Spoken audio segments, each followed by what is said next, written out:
Hari ini kita akan mempelajari materi keempat ya, materi keempat. Karena kita sudah mempelajari 3 materi sebelumnya ya, yang sudah Bapak sampaikan videonya ya. Pelajaran pertama, pelajaran kedua, pelajaran ketiga, dan hari ini pelajaran keempat ya. Nah, sebelum mulai pelajaran hari ini, mari kita bersama-sama mengucapkan basmalah ya. Yuk kita ucapkan sama-sama. Bismillahirrahmanirrahim. Ya. Dan hari ini kita mulai bab 3 ya, Kedaulatan Negara Kesatuan Republik Indonesia. Dan pada hari ini kita akan mempelajari bagian A-nya ya, hakikat dan teori kedaulatan. Bagian pertamanya itu mengenai pengertian kedaulatan di halaman 53 dan bagian keduanya nanti teori kedaulatan di halaman 56 ya. Nah, di halaman 53 itu kalian lihat ada gambar itu, coba lihat buku paketnya. Ada gambar. Gambar apa itu anak-anak? Coba perhatikan. Gambar skema ya. Skema apa? Saskia? Skema apa Saskia? Tata cara pemungutan suara. Putri yang jawab malahan ya. Putri Wulansari ya. Ya, itu adalah skema pemilihan umum ya, tata cara pemungutan suara ya. Nah, jadi kamu perhatikan gambar itu. Gambar itu ada kaitannya dengan pelajaran kita hari ini, yaitu mengenai kedaulatan.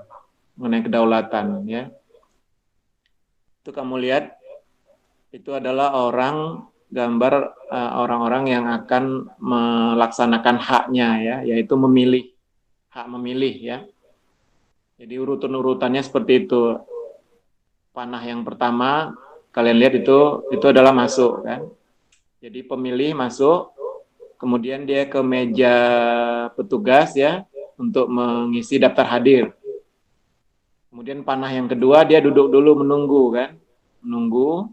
Setelah itu nanti dipanggil oleh KPPS, dia datang ke meja KPPS untuk mengambil surat suara.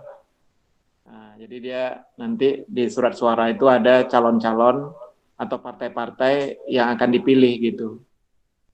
Setelah itu di panah yang keempat dia menuju ke bilik suara. Nah, bilik suara. Nah, di situ dia memilih pilihan dia, mencoblos pilihan dia. Jadi sesuai dengan hati nuraninya kan, siapa yang akan dia pilih.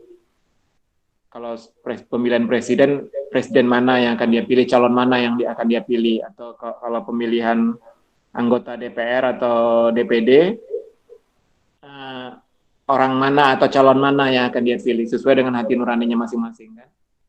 Nah, setelah itu panah yang nomor 5, pemilih menuju ke mana itu? Ke kotak suara ya, ke kotak suara. Nah, di situ nanti kertas suara yang sudah dicoblos tadi dimasukkan. Ya. Nah, jadi setelah memasukkan suaranya ke kotak suara, baru setelah itu dia mencelupkan jarinya ke tinta sebagai tanda dia telah memilih gitu ya. Nah, setelah itu baru panah yang ketujuh itu yaitu keluar ya. Nah, inilah anak-anak skema pemilihan umum ya. Nah, ada yang ingin kalian tanggapi tentang gambar ini anak-anak? Silakan kalau ada ya. Nah, gambar ini itu ada kaitannya dengan kedaulatan anak-anak ya. Tentang kedaulatan. Yaitu bagaimana partisipasi masyarakat dalam menyelenggarakan negara, dalam mengatur negara ya. Jadi nanti orang-orang yang sudah dipilih oleh rakyat ini nanti akan duduk di lembaga-lembaga negara seperti kepresidenan, seperti DPR, seperti DPD atau DPRD begitu. Lalu setelah itu mereka akan menyelenggarakan negara. Mereka akan menjadi pemerintah lah begitu kan, yang akan menjalankan negara ini.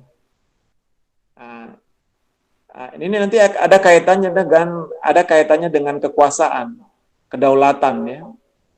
Siapa yang menyebabkan mereka duduk di lembaga-lembaga negara itu, siapa yang menyebabkan mereka terpilih dan lain sebagainya, itu berkaitan dengan kekuasaan.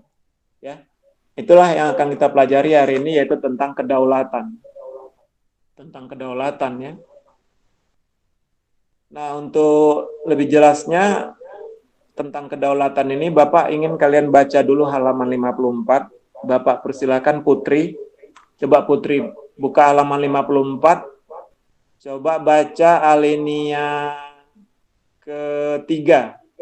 Kata kedaulatan berasal dari bahasa Arab. Coba Putri. Kedaulatan berasal dari bahasa Arab, yaitu daulah, yang artinya kekuasaan tertinggi.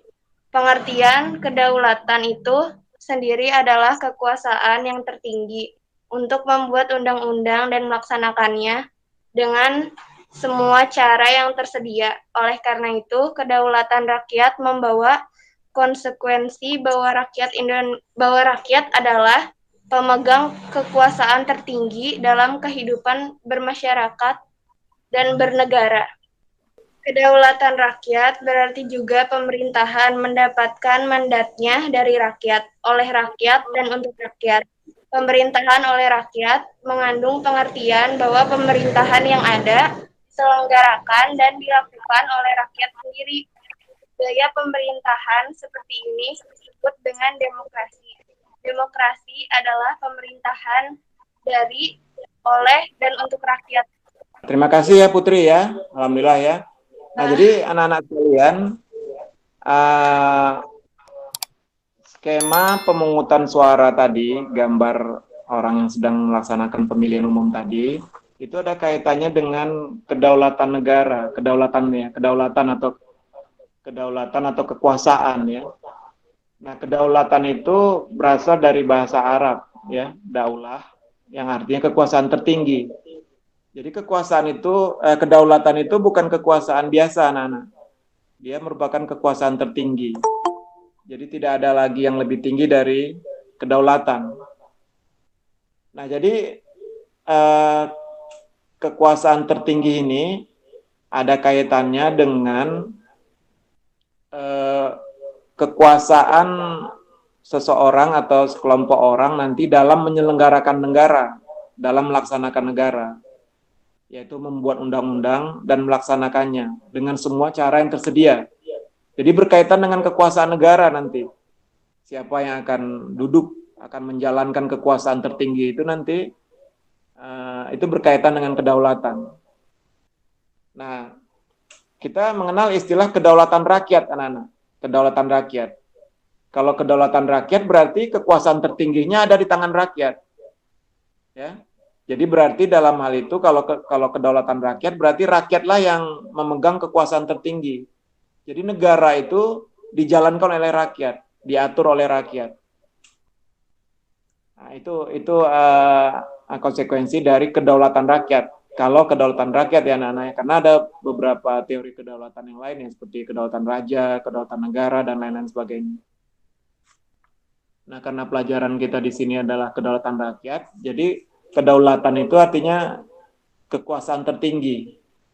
Jadi kalau kedaulatan rakyat, berarti kekuasaan tertingginya ada di tangan rakyat. Rakyatlah nanti yang akan menjalankan kekuasaan negara, yang akan mengatur negara. Gitu ya. Nah, bagaimana rakyat menjalankan kekuasaannya? Nah, itulah tadi yang berkaitan dengan gambar yang kita lihat sebelumnya ya. Jadi rakyat kalau dalam demokrasi tidak langsung, itu bukan rakyat yang langsung menjalankan kekuasaan negara, itu bukan rakyat yang semua rakyat menjadi pemimpin negara, tidak. Tetapi mereka memilih wakil-wakilnya melalui pemilihan umum. Seperti itu ya. Jadi anak-anak seperti Bapak sebutkan tadi, kedaulatan itu bukan kekuasaan biasa, tetapi dia adalah kekuasaan tertinggi. Beda sifatnya dengan kekuasaan biasa. Karena kedaulatan itu melekat dengan keberadaan negara, gitu ya. Bukan misalnya kekuasaan biasa seperti kekuasaan seorang presiden yang terbatas kan, yang hanya selama periode dia saja gitu. Setelah habis periodenya maka kekuasaannya akan berakhir. Nah, itu kan kekuasaan biasa ya. Tapi kalau kedaulatan tidak seperti itu. Nah, kamu lihat di halaman 55 ada pendapat dari Jean Bodin. Kata dia, kedaulatan itu memiliki 4 sifat ya. Pertama asli. Jadi kalau asli itu berarti dia tidak berasal dari kekuasaan lain. Jadi dia merupakan kekuasaan utama dan pertama gitu. Tidak ada yang lebih tinggi lagi dari dia di atasnya gitu. Itu sifat kedaulatan. Nah kalau kekuasaan biasa kan tidak seperti itu anak-anak. Sifatnya itu kan turunan, bukan asli. Misalnya kekuasaan presiden. Presiden itu berkuasa karena siapa? Karena dipilih oleh rakyat. Berarti di atas presiden ada rakyat kan? Nah, kalau kedaulatan tidak seperti itu. Kedaulatan itu bukan kekuasaan biasa, Kak, Bapak katakan tadi. Kedaulatan adalah kekuasaan tertinggi. Salah satu sifatnya adalah asli. Nah, tidak ada kekuasaan lain di atasnya. Dia paling tinggi gitu. Kemudian yang kedua, kedaulatan itu sifatnya permanen, anak-anak. Permanen. Apa artinya permanen? Kedaulatan itu ada selama negara itu ada. Jadi kedaulatan itu melekat pada negara. Selama negara masih ada, kedaulatan ada. Walaupun pemerintahannya berganti. Kalau pemerintahan bisa berganti-ganti anak-anak. Tapi kalau kedaulatan tidak, karena sifatnya permanen. Itu ya, yang di halaman 55 sambil perhatikan ya. Sifat kedua dari kedaulatan itu ya, yaitu permanen. Jadi kedaulatan itu ada sepanjang negara itu masih berdiri. Kecuali kalau negaranya sudah nggak ada, maka kedaulatan negara juga hilang begitu. Kemudian yang ketiga, sifatnya adalah tunggal. Jadi kedaulatan memiliki sifat tunggal, artinya merupakan satu-satunya kekuasaan tertinggi. Tidak ada lagi kekuasaan yang lain. Jadi dia bersifat tunggal, tidak dibagi-bagi, tidak terpecah-pecah kepada badan-badan lain begitu. Hanya dia pemegangnya gitu, tunggal, bersifat tunggal gitu. Kemudian yang keempat, sifat kedaulatan yang keempat yaitu tidak terbatas. Artinya kekuasaan itu tidak dibatasi oleh kekuasaan lain. Ya, itu anak-anak yang Bapak maksud dengan kedaulatan itu bukan kekuasaan biasa, ya. Jadi kedaulatan itu bukan kekuasaan biasa, tetapi dia adalah kekuasaan tertinggi yang memiliki sifat-sifat seperti asli, permanen, tunggal, dan tidak terbatas, ya. Beda dengan kekuasaan biasa. Kalau kekuasaan biasa dia tidak asli karena dia berasal dari kekuasaan lain. Kemudian dia tidak permanen, ada periodenya kan, ada masa berakhirnya. Kemudian dia tidak tunggal, dia dibagi-bagi kepada kekuasaan lain. Kemudian selanjutnya tidak terbatas. Artinya kedaulatan itu tidak ada yang membatasinya. Dia bersifat absolut kekuasaannya, begitu ya. Begitu anak-anak, beda kedaulatan dengan kekuasaan biasa ya. Jadi kedaulatan itu adalah kekuasaan tertinggi. Kedaulatan ini sebagai kekuasaan tertinggi, dia ada dua bentuk, mempunyai dua bentuk ya, mempunyai dua bentuk. Yang pertama dia kedaulatan ke dalam, dan yang kedua kedaulatan keluar. Ya, kalau kedaulatan ke dalam berarti kekuasaannya itu dapat mengatur pemerintahannya ke dalam negaranya sendiri begitu, tidak dibatasi oleh negara lain, ya. Itu artinya kedaulatan ke dalam. Jadi pemerintahannya atau penguasa yang memegang kekuasaan pada waktu itu dapat menjalankan kekuasaannya, mengatur negaranya sendiri, mengatur organisasi pemerintahannya menurut kehendak bangsanya sendiri tanpa campur tangan dari negara lain. Itu artinya dia berdaulat ke dalam. Sedangkan kedaulatan keluar berarti negara atau kekuasaan tersebut dapat bekerja sama dengan negara lain, dapat berhubungan dengan bangsa lain tanpa terikat oleh kekuasaan lain. Jadi kedaulatan itu ada dua anak-anak ya, jadi kedaulatan ke dalam dan kedaulatan keluar. Jadi itu hal penting yang kita harus pahami tentang pengertian kedaulatan, tentang makna kedaulatan ya. Dan kedaulatan ini merupakan salah satu syarat bagi berdirinya sebuah negara. Sebuah negara itu secara de facto dia harus memiliki rakyat, udah pasti kan. Kemudian harus memiliki wilayah, dan yang ketiga dia harus memiliki pemerintahan yang berdaulat. Pemerintahan yang berdaulat yang berarti bahwa pemerintahan negara tersebut dapat mengatur dirinya, mengatur bangsa dan negaranya sendiri, pembangunannya, program-programnya, dan lain-lain sebagainya, tanpa campur tangan negara lain. Kemudian kedaulatan keluar, dia dapat bekerja sama, dapat secara mandiri berhubungan dengan bangsa-bangsa lain, dengan negara-negara lain, tanpa campur tangan negara lain, seperti itu ya. Jadi mereka berdaulat keluar namanya itu ya anak-anak. Nah sekarang coba supaya lebih jelas apa yang Bapak sampaikan tadi, kita lanjutkan bacaannya.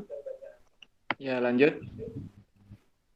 Negara yang berdaulat adalah negara yang mempunyai kekuasaan tertinggi atas suatu pemerintahan negara.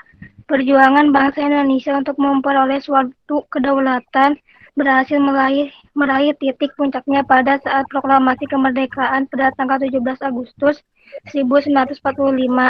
Sejak saat itu, bangsa Indonesia adalah bangsa yang merdeka dan berdaulat, bangsa yang bebas untuk menentukan nasib bangsa sendiri, untuk mengatur pemerintahan sendiri tanpa campur tangan negara penjajah ataupun negara lain.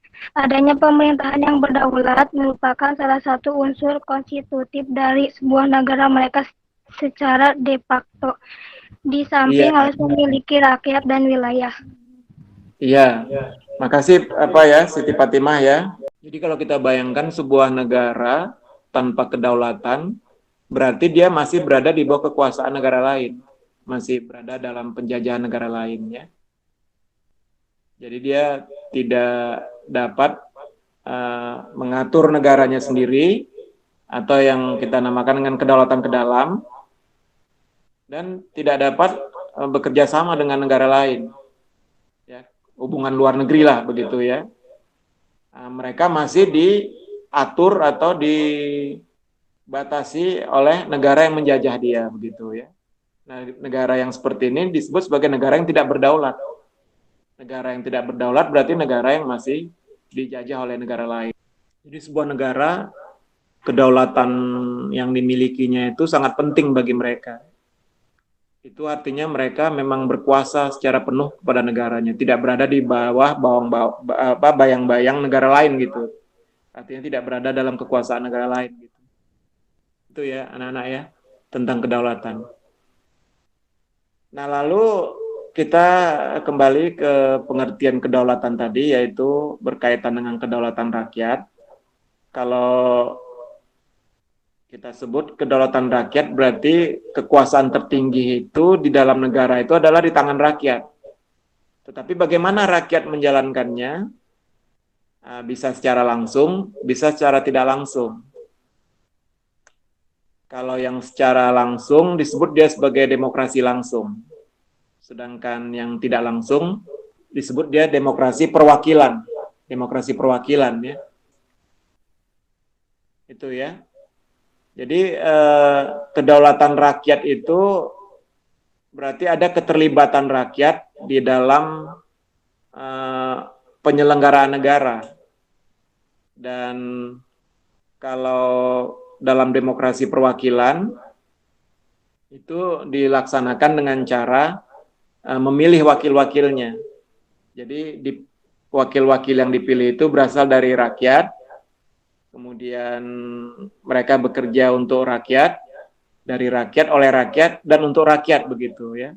Jadi dia dipilih dari rakyat, dari rakyat sekian banyak itu dipilih oleh rakyat lain untuk menjadi wakil dia. Mereka yang melakukannya adalah rakyat, oleh rakyat berarti kan, dan mereka bekerja untuk rakyat ya. Nah, inilah yang disebut dengan demokrasi anak-anak ya. Jadi gaya pemerintahan yang melibatkan rakyat di dalam kekuasaan itu namanya demokrasi.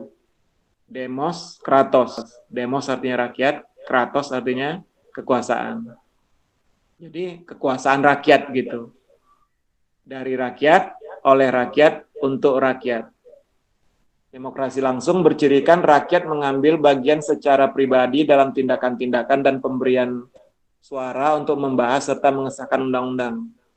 Sementara itu dalam demokrasi perwakilan, rakyat memilih warga lain sebagai wakil yang duduk di lembaga perwakilan rakyat untuk membahas dan mengesahkan undang-undang. Jadi kalau kayak di negara kita, berarti kita bentuk demokrasi di negara kita ini adalah demokrasi perwakilan anak-anak ya. Kenapa? Karena kita melaksanakan pemilihan umum. Jadi bentuk kekuasaan rakyat di dalam demokrasi perwakilan itu adalah rakyat memilih wakil-wakilnya melalui pemilihan umum. Kemudian setelah wakil-wakilnya itu nanti terpilih, wakil-wakilnya itulah yang akan menjalankan kekuasaan negara. Jadi tidak rakyat secara langsung begitu. Beda dengan demokrasi langsung, rakyatnya langsunglah yang menjalankan kekuasaan negara itu. Mereka yang membuat undang-undang, kemudian mereka yang mengesahkannya, dan nanti mereka juga yang akan melaksanakannya begitu ya.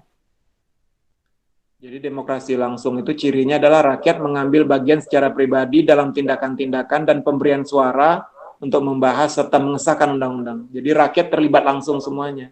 Tetapi dalam demokrasi perwakilan tidak seperti itu anak-anak. Rakyat memilih wakil-wakilnya untuk duduk di lembaga-lembaga negara.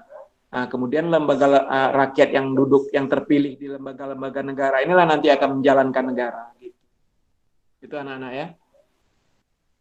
Nah, itulah beberapa prinsip dari kedaulatan ya, dari pengertian kedaulatan. Berasal dari bahasa Arab, daulah, yang artinya kekuasaan tertinggi ya. Sampai sini ada yang ingin kalian tanyakan anak-anak, silakan. Nah, jadi ada banyak teori-teori tentang kedaulatan ya. Ada yang disebut dengan teori kedaulatan Tuhan, teori kedaulatan raja, teori kedaulatan negara ya. Sambil buka bukunya ya, Bapak buka buku ini. Teori kedaulatan hukum, teori kedaulatan rakyat.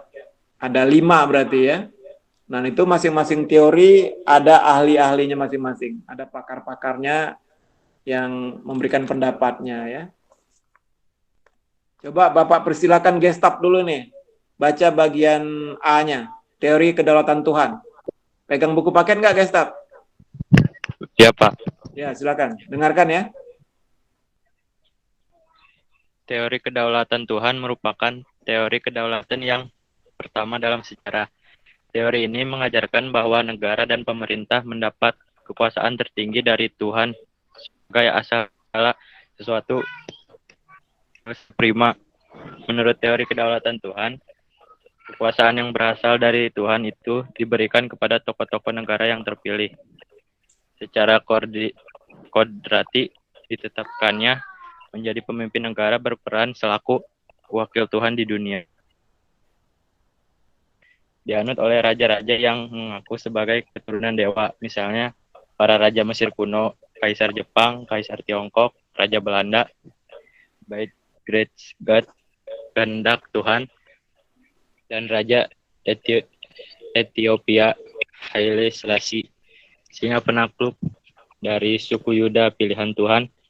Demikian pula dianut oleh Jawa Hindu yang menganggap diri mereka sebagai penjelmaan Dewa Wisnu, Ken Arok, bahkan menganggap dirinya sebagai titisan Brahma, Wisnu, dan Siwa sekaligus. Iya, makasih Gestap ya. Alhamdulillah ya, pertama kali baca lagi ya setelah kita lama nggak di kelas ya. Iya, jadi anak-anak itulah teori kedaulatan Tuhan ya.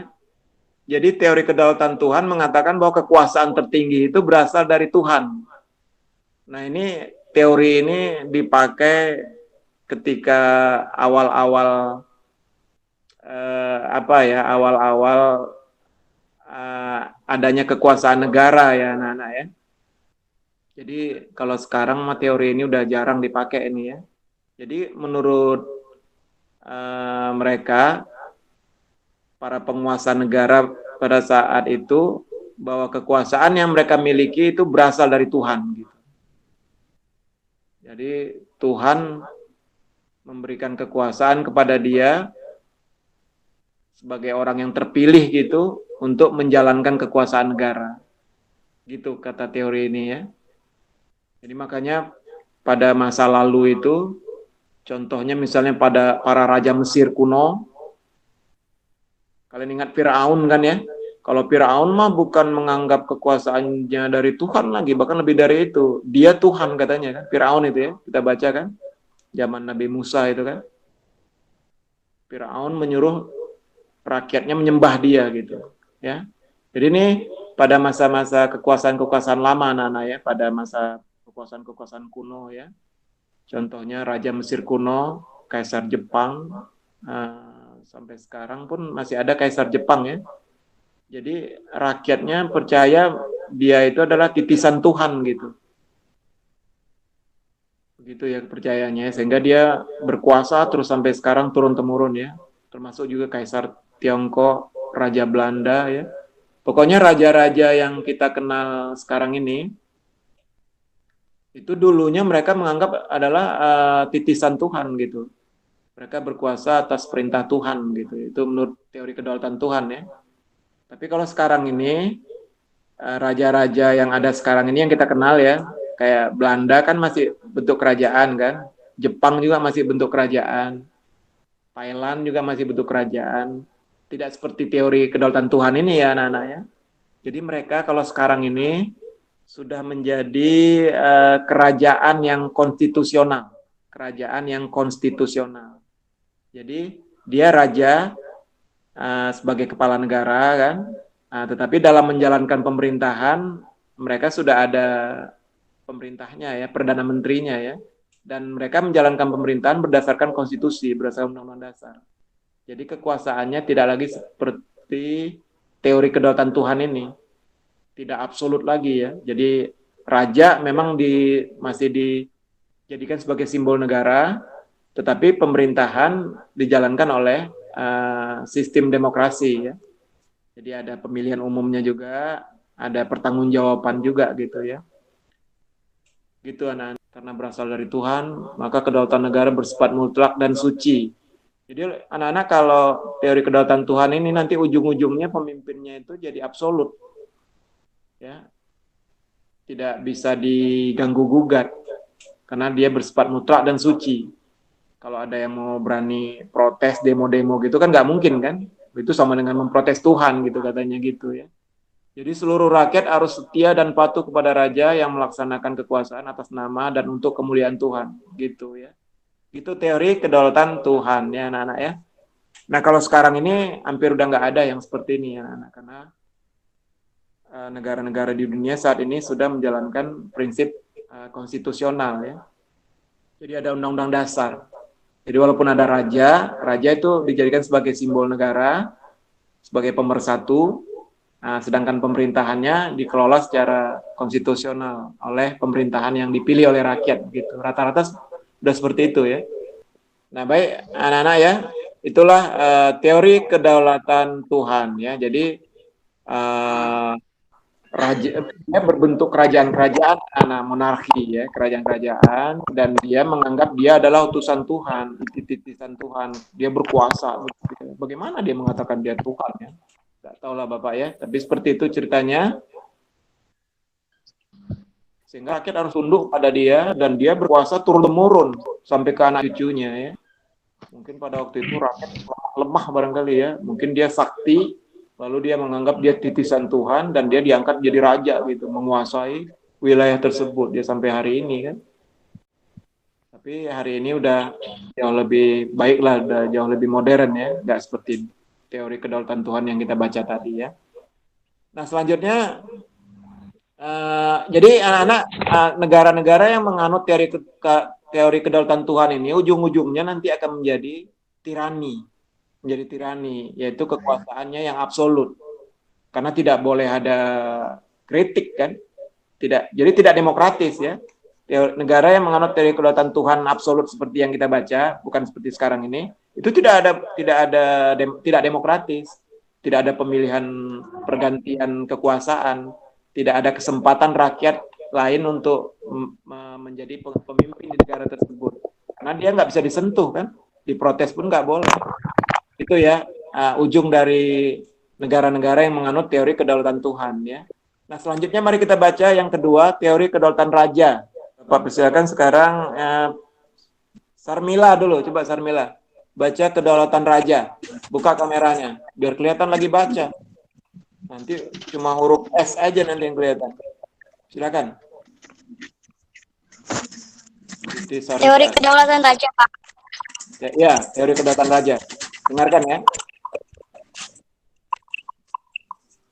Pada abad pertengahan, teori kedaulatan Tuhan berkembang menjadi teori kedaulatan raja yang menganggap bahwa raja bertanggung jawab terhadap dirinya sendiri. Kekuasaan raja berada di atas konstitusi. Seorang raja bahkan tidak perlu menaati hukum moral agama. Justru karena statusnya sebagai representasi atau wakil Tuhan di dunia, maka pada saat itu kekuasaan raja berupa tirani bagi rakyatnya. Peletak nama teori ini adalah Niccolo Machiavelli 1467 sampai 1527 melalui karyanya. Di situ ia mengajarkan bahwa negara harus dipimpin oleh seorang raja yang memiliki kekuasaan mutlak.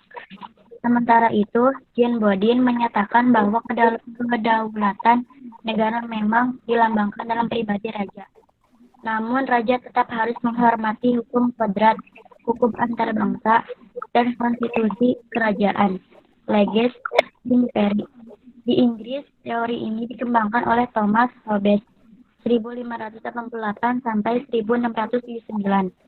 Ia mengajarkan bahwa kekuasaan mutlak seorang raja justru diperlukan untuk mengatur dan menghindari homo homini lupus.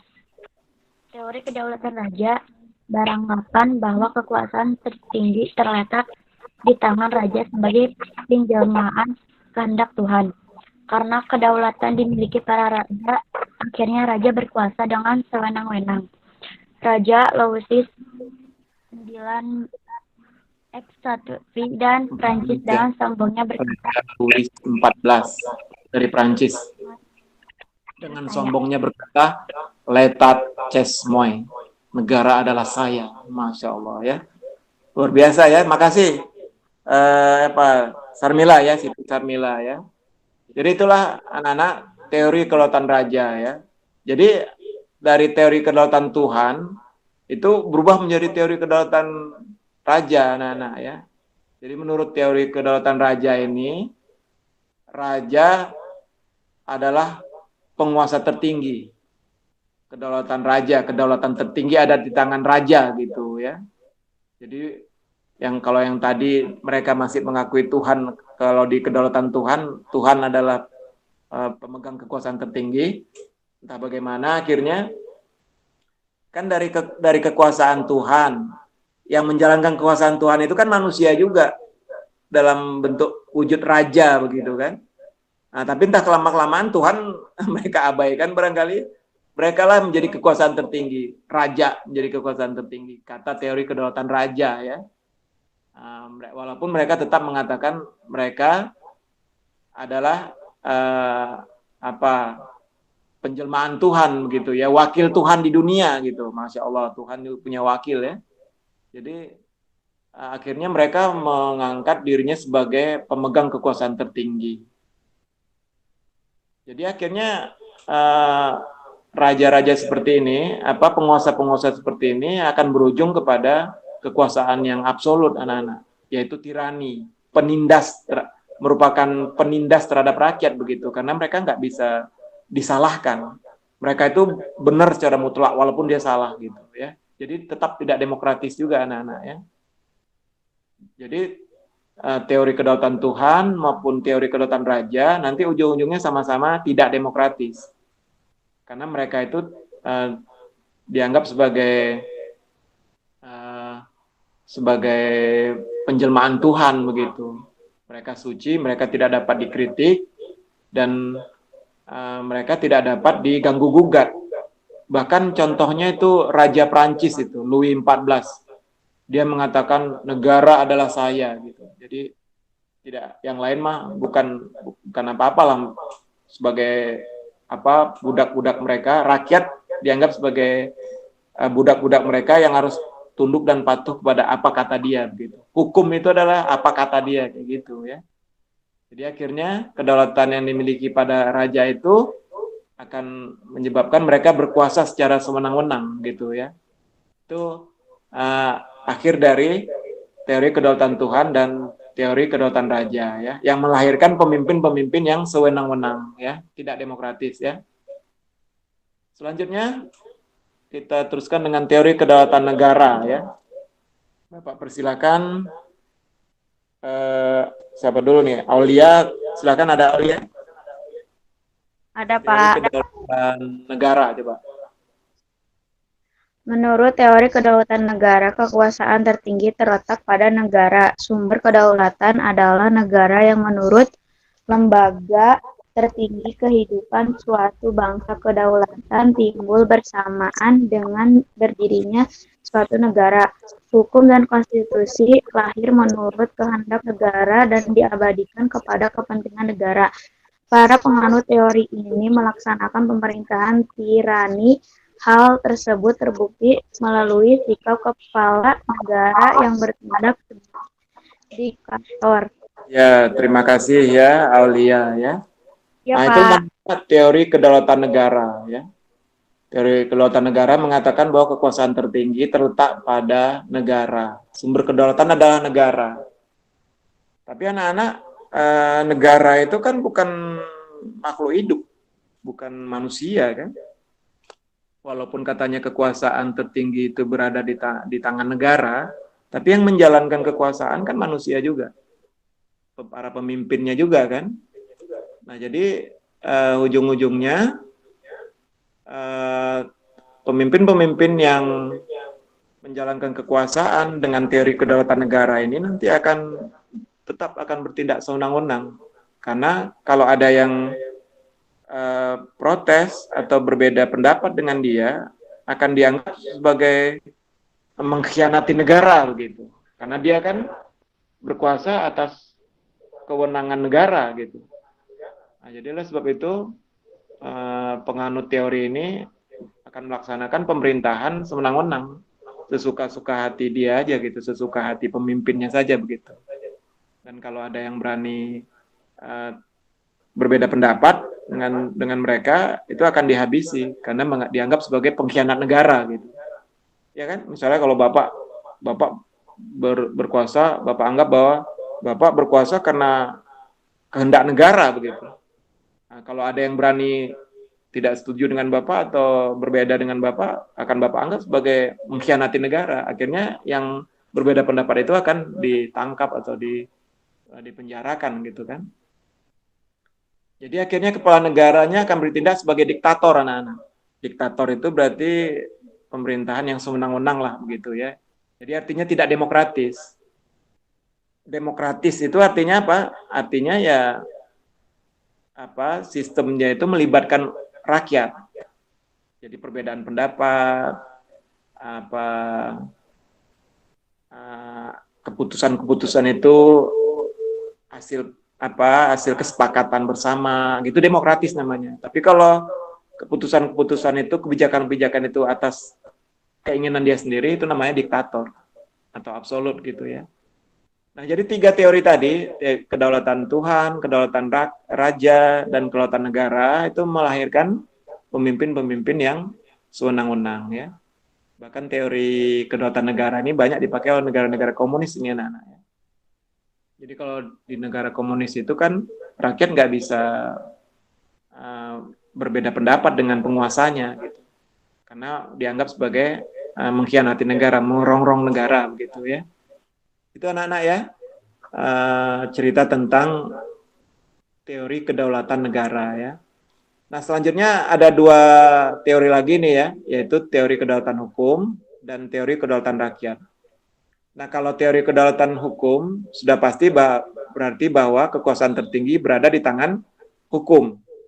Jadi, hukumlah yang menjadi panglima ya. Jadi setiap orang tindakannya harus berdasarkan hukum, termasuk pemimpin-pemimpin negara yang terpilih. Jadi mereka menjalankan kekuasaan berdasarkan kepada hukum. Ya. Berdasarkan pemikiran teori kedaulatan hukum, kekuasaan pemerintah berasal dari hukum yang berlaku. Hukumlah, baik tertulis maupun tidak tertulis, yang membimbing kekuasaan pemerintah. Kekuasaan hukum merupakan kekuasaan tertinggi dalam negara. Hukum bersumber dari rasa keadilan dan kesadaran hukum. Negara melindungi hak warga negara dan mewujudkan kesejahteraan umum. Nah, jadi negara-negara yang menganut teori kedaulatan hukum ini, mereka menjadi sebuah negara yang menjalankan sistem pemerintahan yang demokratis, ya, yang tidak bertindak sewenang-wenang dan berusaha mewujudkan kesejahteraan umum gitu ya, kesejahteraan seluruh rakyat ya. Tokoh-tokohnya adalah seperti Hugo de Groot, Krebe, Immanuel Kant, dan Leon Duguid ya. Dan terakhir anak-anak adalah teori kedaulatan rakyat ya. Teori kedaulatan rakyat seperti yang sudah kita singgung-singgung tadi. Berarti kekuasaan tertinggi dalam negara ada di tangan rakyat ya. Jadi teori kedaulatan rakyat beranggapan bahwa rakyat merupakan kesatuan yang dibentuk oleh suatu perjanjian masyarakat. Kemudian sebagai pemegang kekuasaan tertinggi, rakyat memberikan sebagian kekuasaannya kepada penguasa yang dipilih oleh rakyat. Dan penguasa tersebut harus melindungi hak-hak rakyat. Tokoh yang mengemukakannya adalah Montesquieu dan J.J. Rousseau ya. Nah, di situ ada beberapa pandangan dari kedaulatan rakyat ya. Pendapat J.J. Rousseau, Johannes Althusius, John Locke, dan Montesquieu ya. Nah, jadi anak-anak dalam teori kedaulatan rakyat itu kekuasaan tertinggi ada di tangan rakyat. Tetapi rakyat dalam menjalankan kekuasaannya, kalau dalam demokrasi tidak langsung, mereka memilih wakil-wakilnya ya. Nah, lalu setelah terpilih wakil-wakilnya nanti, kekuasaan dalam negara itu dibagi 3 kata Montesquieu kan. Nah, jadi tidak berpusat di tangan satu orang saja. Jadi ada kekuasaan legislatif, yaitu kekuasaan membuat undang-undang, membuat peraturan-peraturan kan.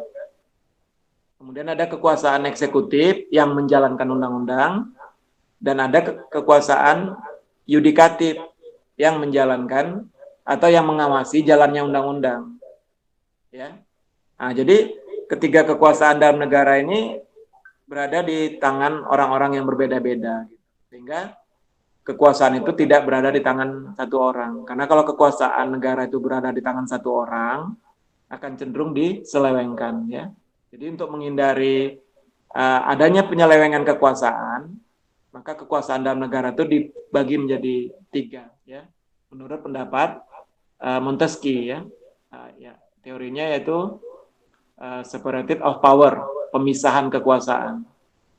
Tetapi yang banyak dijalankan sekarang ini kalau di Indonesia adalah bukan separation of power, bukan pemisahan kekuasaan, tetapi distribution of power, pembagian kekuasaan, distribusi kan pembagian ya. Kalau yang diajarkan oleh Montesquieu ini adalah separated, terpisah, pemisahan kekuasaan. Jadi benar-benar nggak bisa saling bersinggungan itu. Kalau yang legislatif, dia membuat undang-undang aja. Nggak bisa dia dicampuri oleh kekuasaan lain. Kalau yang eksekutif, kekuasaan eksekutif, dia menjalankan undang-undang aja. Dia menjalankan undang-undang.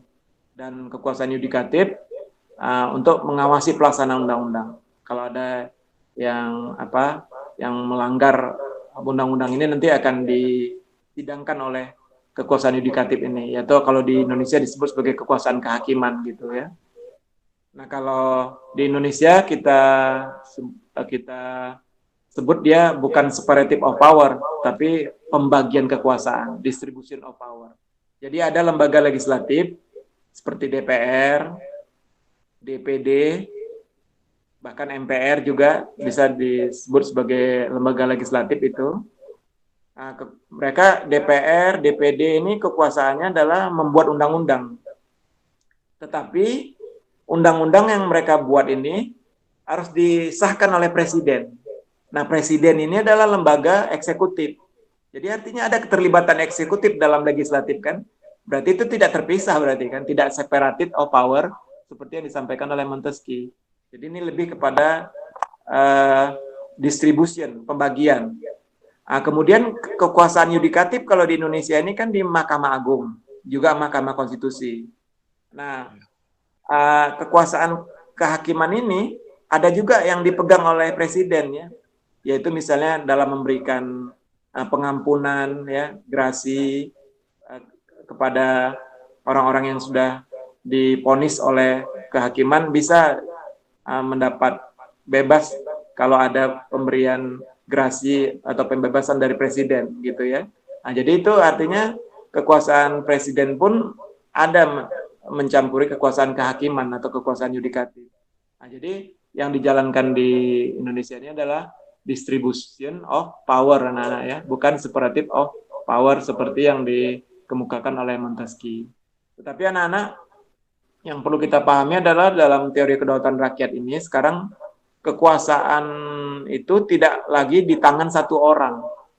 Kalau di teori kedaulatan raja kan kekuasaan itu ada di raja, ada di tangan raja, walaupun katanya kekuasaan dia berasal dari Tuhan gitu. Sehingga akhirnya dia akan berkuasa sekehendak hatinya kan. Rakyat tidak mungkin dapat memprotes dia karena dia kan adalah utusan Tuhan begitu. Termasuk juga teori kedaulatan raja. Raja berkuasa mutlak juga. Teori kedaulatan negara juga begitu. Rajanya, pemimpinnya juga berkuasa secara mutlak karena dia merupakan perwakilan negara gitu kan. Nah, beda dengan teori kedaulatan hukum. Mereka berkuasa berdasarkan hukum, peraturan perundang-undangan yang berlaku kan. Dan demikian juga dengan teori kedaulatan rakyat. Jadi dari 5 teori ini yang akhirnya melahirkan pemerintahan yang demokratis, yang menghargai hak rakyat adalah teori kedaulatan hukum dan teori kedaulatan rakyat ya anak-anak itu ya. Jadi itu materi pelajarannya anak-anak ya, yaitu pengertian kedaulatan dan teori kedaulatan ya. Ada yang ingin kalian tanyakan sebelum kita akhiri karena sekarang udah 10.40. Ada yang ingin kalian tanyakan yang belum kalian mengerti? Silakan sebelum kita selesaikan pertemuan kita hari ini. Tidak ada? Kalau tidak ada, Bapak berikan satu tugas ya, satu pertanyaan. Silakan kamu catat, nanti dijawab di komentar videonya ya. Udah siap? Nanas, Udah, ya? Pak. Ya, siap ya. Ya. Ya, Pak. Oke. Coba kamu jelaskan.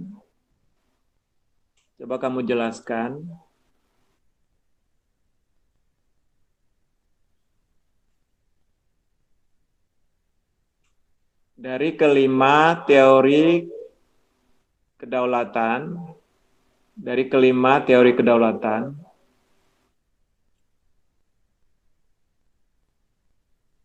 manakah teori yang menghasilkan pemerintahan yang demokratis?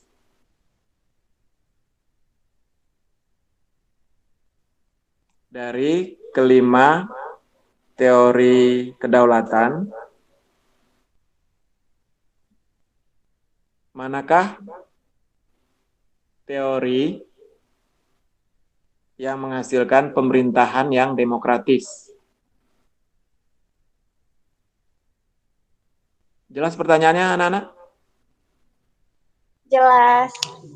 Nah, coba Putri bacain lagi biar temannya yang belum jelas bisa dengar. Coba bacain lagi. Jelaskan dari kelima teori kedaulatan, manakah teori yang menghasilkan pemerintahan demokratis? Iya.